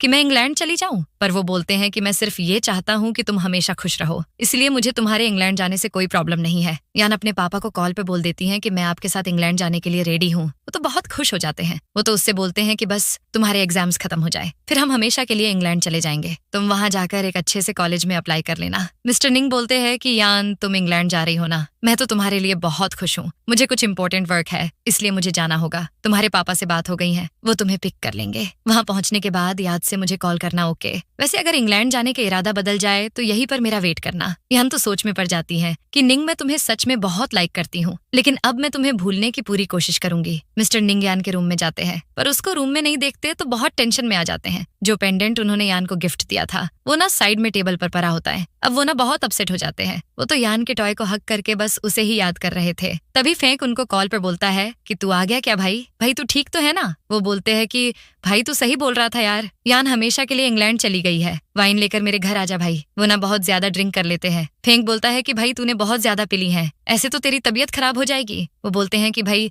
वो कॉटन कैंडी को ले गई, लेकिन उसने तो जाते टाइम मुझे गुड बाय तक नहीं बोला यार। वो नशे में फेंक को यान समझ लेते हैं। वो तो उसे ऑलमोस्ट किस करने ही वाले थे, लेकिन बेहोश हो जाते हैं। उन्हें ना यान की कही हुई बात याद आती है। यान बोलती है कि जब मैं बरी हो जाऊंगी तो क्या तुम मुझसे शादी करोगे? तो वो बोलते हैं कि जब तुम बरी हो जाओगी तो मैं तुमसे जरूर शादी करूंगा। तभी हमें 2 साल बाद का सीन दिखाया जाता है। यान यहाँ वापस आ जाती है। चाओ उसके बॉयफ्रेंड के साथ यान को एयरपोर्ट से पिक करने जाती हैं। वो सही से लड़ रही थी कि तुम्हारी वजह से हम कितने लेट हो गए हैं। वो तो यान को देखते ही उसे हग कर लेती है। तभी यान उससे पूछती है कि शी तुम्हारे साथ क्या कर रहा है? तो वो बोलती है कि यान मैंने इसे फाइनली पटा ही लिया। चाओ यान साथ में डिनर कर रहे थे। चाओ बोलती है कि यान तू तो पहले से बहुत ज्यादा सुंदर हो गई है। तभी वो बोलती है कि मैं तुम्हारे लिए बहुत खुश हूँ, तू कब शादी करने वाली है फिर? तभी चाओ उससे पूछती है कि अंकल ने तो मुझे कहा था कि तेरा बॉयफ्रेंड है, तू उसको अपने साथ लेकर क्यों नहीं आई? तभी हमें फ्लैशबैक दिखाते हैं। चाओ पूछती है कि अंकल क्या आप यान से मिले? वो कैसी हैं? तो वो बोलते हैं कि वो अपने बॉयफ्रेंड के साथ इंग्लैंड में बहुत खुश हैं। तभी चाओ बोलती हैं कि छोड़ यार, अब तू बस वापस इंग्लैंड मत जाना, वैसे हम आज क्लास रियूनियन अरेंज करने वाले हैं। जैसे वो बाहर जाने लगती है, उसे वहाँ पर मिस्टर निंग मिल जाते हैं। वो उससे पूछते हैं कि तुम यहाँ पर क्या कर रही हो, क्या तुम्हारे साथ कोई और भी है? तो वो बोलती है कि मैं तो अपने बॉयफ्रेंड के साथ यहाँ पर आई हूँ। मिस्टर निंग तो सोच में पड़ जाते हैं कि मुझे गलतफहमी हुई है, या वो लड़की सच में यान ही थी। तभी चाओ इवेंट में बोलती है कि यान, क्या तूने उस लड़के को नोटिस किया? वो बोलती है कि किस लड़के की बात कर रही हैं। तभी वो लड़का आकर उसे प्रपोज कर देता है। वो बोलता है कि यान, मैं तुम्हें बहुत पहले से लाइक करता हूँ, मैं तुमसे शादी करना चाहता हूँ। तभी मिस्टर निंग आकर यान को वहाँ से ले जाते हैं। वो यान के क्लोज आकर बोलते हैं कि तुम बहुत बड़ी हो गई हो ना, मुझसे ये सब क्यों छुपाया कि तुम वापस आ गई हो? वो तो बोलती है कि तुम मुझसे बहुत बड़े हो, शायद मुझे तुम्हें अंकल कहकर बुलाना चाहिए। लेकिन वो बोलते हैं कि ये क्या सब बोल रही हो, मैं तुम्हारा कोई अंकल वंकल नहीं हूँ, तुम अब 18 की हो गई हो, इसलिए मैं चाहता हूँ कि हम कल ही शादी कर लें। लेकिन वो उन्हें धक्का देकर बोलती है कि ऐसा कभी नहीं हो सकता। उसके दिमाग में तो कुछ और ही चल रहा था, शायद अब निंग को कोई भी लड़की भाव नहीं देती, इसीलिए अब मुझसे शादी करना चाहता है। पर वो बोलते हैं कि मुझे बस थोड़ा टाइम दो, मैं सब ठीक कर दूंगा। चाओ उससे पूछती है कि अंकल क्या बोल रहे थे, तो वो बोलती है कि कुछ खास नहीं, उन्होंने बहुत ज्यादा ड्रिंक कर ली है ना, इसलिए कुछ भी बतिया रहे थे। तभी मिस्टर निंग आकर यान को घर ड्राइव करने का बोलते हैं, लेकिन वो बोलती है कि तुमने बहुत ज्यादा ड्रिंक कर ली है, तुम अब कार ड्राइव कैसे करोगे? तो वो बोलते हैं कि मेरा ड्राइवर कार में हमारा वेट कर रहा है, चलो चलते हैं। वो ना ज्यादा ड्रिंक करने की वजह से चल नहीं पा रहे थे, तो यान उनकी हेल्प करती है। सोंग वहाँ पर आ जाता है। तभी हमें फ्लैशबैक दिखाते हैं। मिस्टर निंग यान को सोंग के साथ देखते हैं। तभी एक लड़की आकर बोलती है कि ये दोनों हमारे कॉलेज के बहुत फेमस कपल हैं, ये लड़की कितनी ब्यूटीफुल है और वो लड़का कितना हैंडसम है ना। तभी मिस्टर निंग उस लड़की को जाकर यान को फ्लावर का बुके देने का बोलते हैं। वो तो पूछती है कि तुम उसके क्या लगते हो? वो बोल देते हैं कि मैं उसका कुछ नहीं लगता। वो लड़की जाकर यान को फ्लावर का बुके देकर आती है। यान चारों तरफ देखती है पर उसे कोई नहीं दिखाई देता। तभी यान उससे पूछती है कि सोंग, तुम यहाँ क्या कर रहे हो? अब मिस्टर निंग भी बोलते हैं कि तुम दोनों का ब्रेकअप नहीं हुआ अभी तक, यहाँ पर क्या कर रहा है? लेकिन वो बोलती है कि ये सब तुम क्या बोल रहे हो, ये मेरा बॉयफ्रेंड नहीं, अच्छा दोस्त है, ये मेरे पापा के कलीग का बेटा है, मैंने इससे इंग्लैंड में मिली थी। मिस्टर निंग उससे बोलते हैं कि मैं और यान बहुत जल्दी शादी करने वाले हैं। वो सोंग को वहाँ से जाने का बोलती है, लेकिन वो बोलता है कि मुझे किसी ने बताया था कि आज तुम्हारा क्लास रियूनियन है, इसलिए मैं तुम्हें पिक करने आ गया, क्योंकि मैं तुम्हारे घर पर स्टे करना चाहता हूँ। पर वो बोलती है कि मैं तुम्हारे लिए होटल बुक कर देती हूँ। मिस्टर निंग तो बोल देते हैं कि तुम इसको अपने साथ हमारे घर नहीं लेकर जाओगी। तो वो बोलता है कि तुम कौन होते हो यान को रोकने वाले? वो उन दोनों से रिक्वेस्ट करती है कि लड़ाई ना करें। मिस्टर निंग उससे बोलते हैं कि मेरे घर में एक रूम फ्री है, तू वहाँ अपना बोरिया बिस्तर ले जा, लेकिन मेरी यान से दूर रहना। तभी यान बोलती है कि अंकल थैंक यू, तुम मेरे फ्रेंड को यहाँ स्टे करने दे रहे हो। पर वो बोलते हैं कि मैं तुम्हारा अंकल नहीं हूँ, प्लीज मेरा नाम लिया करो यार। मिस्टर निंग यान को कॉल पर बोलते हैं कि रूम से बाहर आओ, मैं तुम्हारा वेट कर रहा हूँ। वो नीचे जाकर उनसे पूछती हैं कि सोंग कहाँ है? तो वो बोलते हैं कि वो तो कब का चला गया, लेकिन उसने तुम्हें एक बार गुड बाय भी नहीं बोला, तुम भी तो ऐसे ही चली गई थी मुझे बिना बताए। वो उनको इग्नोर करके बोलती है कि तुम यहाँ पर क्यों आए हो? वो बोलते हैं कि मैं तुम्हें ब्रेकफास्ट देने आया था, तुम बस ऐसा समझो कि मैं तुम्हें वापस पाने के लिए ये सब कर रहा हूँ। तो वो बोलती है कि लड़कों को अक्सर यंग गर्ल्स ज्यादा अच्छी लगती हैं, इसलिए अब तुम मेरी तरफ अट्रैक्ट हो रहे हो। लेकिन वो बोलते हैं कि मुझे यंग गर्ल्स अच्छी नहीं लगती, मुझे सिर्फ तुम अच्छी लगती हो। वो नर्वस होकर वहाँ से जाने का बोलती है, लेकिन वो उसका हाथ पकड़कर पूछते हैं कि आज मेरे साथ मूवी देखने चलोगी क्या? लेकिन वो बोलती हैं कि मुझे ऑफिस जाना है, मुझे वहाँ कुछ जरूरी काम है। यान इंटरव्यू में पास हो जाती है। तभी चाओ पूछती है कि अंकल ने तुझे इतने सारे गिफ्ट क्यों दिए हैं? वो बोलती है कि मुझे जॉब मिल गई है ना, इसलिए। तो वो बोलती है कि जब तू इंग्लैंड चली गई थी ना, अंकल तो बिल्कुल देवदास बन गए थे, शायद उस टाइम उन्हें ये रियलाइज नहीं हुआ था कि वो तुमसे प्यार करते हैं, लेकिन अब उनको रियलाइज हो चुका है। तू सुनना, वो ना तेरे को बहुत प्यार करते हैं। पर वो बोलती है कि नहीं, ऐसा नहीं है। तभी चाओ बोलती है कि ऐसा ही है, क्योंकि तुझे नहीं पता कि वो तुझसे मिलने के लिए इंग्लैंड भी गए थे। एक कलीग बोलती है कि यान तुम जानती हो आज हमारी कंपनी के सीईओ आने वाले हैं। तभी मिस्टर निंग की वहाँ पर एंट्री होती है। उनको देखकर तो यान को 440 वोल्ट का झटका लगता है। वो यान को कॉफी देकर अपने ऑफिस में आने के लिए बोलते हैं। उसकी कलीग तो टेंशन में आ जाती है कि सीईओ ने खुद यान को कॉफी ऑफर की। ये सब क्या हो रहा है भगवान? वो रूम में जाकर कंप्लेंट करती है कि ये बाहर तुम क्या कर रहे थे, सब हमारे बारे में गलत सोचेंगे ना। लेकिन वो बोलते हैं कि मुझे कोई फर्क नहीं पड़ता। तभी कलीग यान से पूछती है कि तुम्हारा बॉस के साथ अफेयर चल रहा है क्या? पर वो बोलती है कि नहीं, हम सिर्फ अच्छे दोस्त हैं। तभी यान को फेंक कॉल पर बोलता है कि निंग ने बहुत ज्यादा ड्रिंक कर लिया है, वो पागलों की तरह बस तुम्हारा नाम रटे जा रहा है, प्लीज आकर इसको पिक कर लो। मिस्टर निंग तो उसको वहाँ देखकर बहुत खुश हो जाते हैं। वो तो बोलते हैं कि अरे मेरी एंजल मुझे लेने आ गई। तभी फेंक यान को बोलता है कि तुम बहुत हार्टलेस हो, तुम 2 साल के लिए निंग को ऐसे लावारिसों की तरह छोड़कर चली गई थी, तुम जानती नहीं हो कि इसने कितना कुछ झेला है तुम्हारी वजह से। लेकिन मिस्टर निंग उसे बोलते हैं कि मेरी यान को कुछ मत बोल फेंक। यान मिस्टर निंग को घर ले आती है। वो बोलती है कि मैं तुम्हारे लिए पानी लेकर आती हूँ। तभी मिस्टर निंग निंग उसको रोक लेते हैं। वो उससे बोलते हैं कि प्लीज मुझे छोड़कर मत जाओ। तो वो बोलती हैं कि मैं तो बस पानी लेने जा रही हूँ। पर वो बोलते हैं कि तुम झूठ बोल रही हो, पहले भी तुम मुझे ऐसे ही अकेला छोड़कर चली गई थी। वो तो उसको अपनी बाहों में ले लेते हैं। वो उसको लिप्स पर किस करते हैं। वो दोनों एक साथ नाइट स्पेंड कर लेते हैं। हमारी यान बिजनेस ट्रिप पर जाती है। तभी मिस्टर निंग उसको मैसेज करते हैं कि कल रात मुझे एक मस्त ड्रीम आया था। किसी ने मेरे नशे में होने का बहुत फायदा उठाया था, मुझे बड़े प्यार से किस किया था। तो वो शर्माती हुई बोलती है कि मैंने कोई किस नहीं किया, तुमने मुझे किस किया था। वो पूछते हैं कि तुम अभी कहाँ हो। वो बोलती है कि मैं एक बिजनेस ट्रिप पर आई हूँ। वो उसको कॉल पर बोलते हैं कि जरा अपनी बैक साइड पर देखो। यान तो उनको अपने सामने देखकर बहुत खुश हो जाती है। वो उनसे पूछती हैं कि तुम यहाँ क्या कर रहे हो। तो वो बोलते हैं कि कल रात मैंने नशे की हालत में तुमको किस कर दिया था, लेकिन मुझे तुम्हें किस करने से पहले तुमसे परमिशन लेनी चाहिए थी ना। लेकिन वो तो बोलती हैं कि कोई बात नहीं। तभी यान को सॉन्ग का कॉल आता है। वो बोलता है कि यान चलना, आज हम दोनों आज रात मूवी देखते हैं। तभी उसे मिस्टर निंग की आवाज आती है, क्या तुम अभी उस ओल्ड मैन के साथ हो। तो वो उसे वार्निंग देती है कि फिर से कभी मिस्टर निंग को ओल्ड मैन मत बोलना, वो मेरा बॉयफ्रेंड है, समझे। अब मिस्टर निंग का दिल तो गार्डन गार्डन हो जाता है। वो पूछते हैं कि क्या तुम सच बोल रही हो, अब से मैं तुम्हारा बॉयफ्रेंड हूँ। मुझे तो यकीन ही नहीं हो रहा, कहीं मैं कोई सपना तो नहीं देख रहा। तभी वो उनको किस करती है। अब वो पूछती हैं कि क्या तुम्हें अभी भी लग रहा है कि तुम कोई सपना देख रहे हो। तभी वो उसे लिप किस करते हैं। वो कलीग ना यान से बात कर रही थी। तभी मिस्टर निंग वहाँ पर आते हैं। किन बड़ी खुश होकर उनके पास जाती है, लेकिन मिस्टर निंग उसको जरा सा भाव नहीं देते। वो डायरेक्ट यान के पास जाते हैं। किन यान को देखकर बोलती है कि ये तो इंग्लैंड चली गई थी, फिर वापस यहाँ क्यों आ गई। मिस्टर निंग यान से पूछते हैं कि शूट अभी तक स्टार्ट क्यों नहीं हुआ। तो वो बोलती है कि आर्टिस्ट ही नहीं आई। वो उसको एक प्यारी सी किस देते हैं। यार, अब वो बोलती है कि हम ऑफिस में हैं, तुम ये क्या कर रहे हो। लेकिन वो तो बोलते हैं कि मुझे इससे कोई फर्क नहीं पड़ता। यान चाओ के साथ चैटिंग कर रही थी। तभी मिस्टर निंग उसके क्लोज आकर पूछते हैं कि किसके साथ इतनी चैटिंग चल रही है। तो वो बोलती है कि क्या तुम चाओ से भी जेलस हो रहे हो। तभी वो उसको किस करते हैं। अब तो लग रहा है जैसे कि किस की बारिश हो रही है यार। यान घर पर आती है। तभी मिस्टर निंग उसके क्लोज जाकर उसको किस करते हैं। फिर वो दोनों एक साथ रोमांस करते हैं। तभी चाओ वहाँ आ जाती है। यान तो उसको देखकर पानी पानी हो जाती है, लेकिन चाओ बोलती है कि नो प्रॉब्लम, तुम दोनों अपना रोमांस कंटिन्यू करो। वो जाने लगती है। तभी यान पूछती है कि तुम क्यों जा रही हो। मेरे एक इशारे पर निंग अभी यहाँ से चला जाएगा। पर वो बोलता है कि मैं क्यों जाऊँ यहाँ से, मैं तुम्हारा बॉयफ्रेंड हूँ कि नहीं। वो उसको किस करने लगते हैं। तभी यान बोलती है कि तुम अभी जाओ प्लीज। चाओ उससे बोलती है कि इतना कुछ हो गया, पर तूने कुछ मुझे क्यों नहीं बताया। वो तो बोलती है कि मैं तुझे बस बताने ही वाली थी यार, लेकिन टाइम ही नहीं मिला। मैं तुम्हारे लिए एक क्यूट सी ड्रेस लेकर आई हूँ, प्लीज अभी ट्राई करो ना। तभी यान ड्रेस पहन कर आती है। चाओ तो बोलती है कि तूने तो आज पानी आग लगा दी यार, तुम अब तू नेक्स्ट टाइम जब भी निंग के साथ डेट पर जाए तो यही ड्रेस पहन कर जाना। यान वो ड्रेस पहनकर पानी में आग लगाने के लिए मिस्टर निंग के पास जाती है। मिस्टर निंग तो उसको देखकर फिदा हो जाते हैं। तभी यान बोलती है कि मुझे तुमसे कुछ बात करनी है। तुम जानते हो मैं जिस फ्लैट में रहती हूँ ना, उसके लैंडलॉर्ड ने बोला है कि मैं उस फ्लैट को खाली करके चली जाऊँ। अब मैं कहाँ जाऊंगी यार। तो वो बोलते हैं कि नो प्रॉब्लम, तुम मेरे घर आ जाओ। वो उसके हाथ पर किस करते हैं। इसके बाद वो दोनों एक साथ नाइट स्पेंड कर लेते हैं।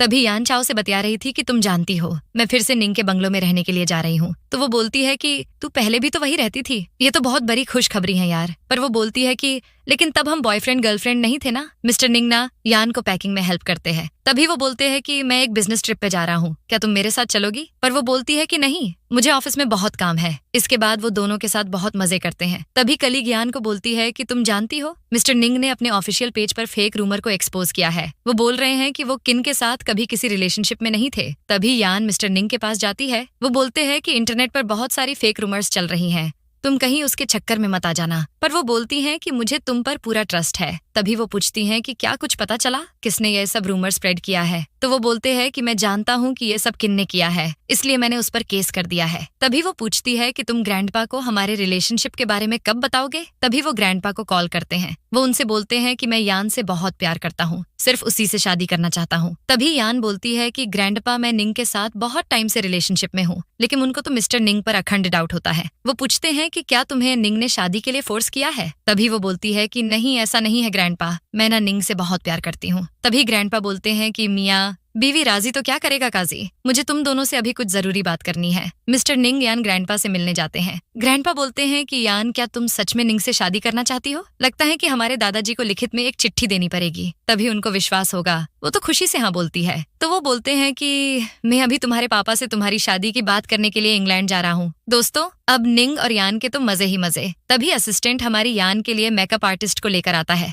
मेकअप आर्टिस्ट उसको बहुत अच्छे से रेडी करती है। यान के पापा मिस्टर निंग से रिक्वेस्ट करते हैं कि मुझे तुम पर पूरा ट्रस्ट है, लेकिन फिर भी कभी भी मेरी बेटी को हर्ट मत मत करना, वो बहुत ज्यादा इमोशनल हो जाते हैं। तो वो बोलते हैं कि अंकल जी आप बेफिक्र हो जाओ, मैं उसका अपनी जान से भी ज्यादा ख्याल रखूंगा। चाओ यान की आंखें बंद करके उसे सरप्राइज देने के लिए अंदर ले जाती है। मिस्टर निंग और इतनी अरेंजमेंट देखकर वो तो दंग रह जाती है। तभी मिस्टर निंग उसको मस्त स्टाइल में प्रपोज करते हैं। निंग क्या तुम मेरी सोलमेट बनना चाहोगी? वो उसको रिंग पहना देते हैं। वो दोनों लिप किस करते हैं। उन दोनों की शादी हो जाती है और इसी तरह ड्रामा की मस्त वाली हैप्पी एंडिंग हो जाती है। दोस्तों इस ड्रामा में मुझे मिस्टर निंग और यान की जोड़ी बहुत अच्छी लगी। वैसे आप इस ड्रामा को 10 में से कितनी रेटिंग दोगे? ये तो कमेंट करके जरूर बताना। फ्रेंड्स रुको, एक जरूरी बात बतानी है। वीडियो को हाइप कर देना ताकि हमारा ये ड्रामा टॉप पर पहुंच पाए। मुझे पता है आप मेरे लिए ये जरूर करोगे। वैसे लाइक सब्सक्राइब करने के भी पैसे नहीं लगते, इसलिए इतना तो कर दिया करो यार। अभी जो ये वीडियो शो हो रहा है ना, ये ड्रामा मुझे बहुत एक नंबर लगा था। मेरा तो बहुत फेवरेट है, तो आप भी एक बार जरूर देखना। हमारे चैनल को सब्सक्राइब करने के लिए आपका दिल से शुक्रिया। चलो अब मैं नेक्स्ट वीडियो में आपसे मिलती हूँ। तब तक के लिए आप अपना ख्याल रखना और हाँ, keep watching and keep loving.